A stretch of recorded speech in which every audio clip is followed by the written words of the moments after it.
શું કામ છે? मुझे गुजराती नहीं आती, इसलिए जब उन्होंने खाने के लिए बुलाया तो मैं गया नहीं। मुझे थोड़ा खाना मिल सकता है क्या? શું? हाँ हाँ हाँ, शू तो मैंने कब के पॉलिश कर लिए और कपड़े भी धो डाले। अब मुझे क्या क्या क्या बोला था उस नौटंकी ने? घाघरो चोली मिल सकता है क्या? શું? ઘાઘરોની ચોળી? हाँ हाँ, घाघरो चोली, घाघरो चोली। કોનો ઘાઘરો ચોળી? आप दो ना, आप दो ना। અલ્યા રાજ વગરના તને આ ઘાઘરો ચોળી જોઈએ છે?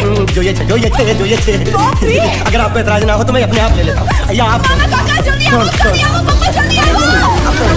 અમ્મા મને કહે છે કે તારો ઘાઘરો ચોળી। क्या हुआ? Captain Virat IC pilot 664 reporting sir.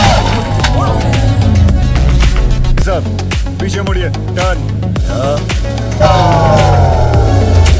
Sir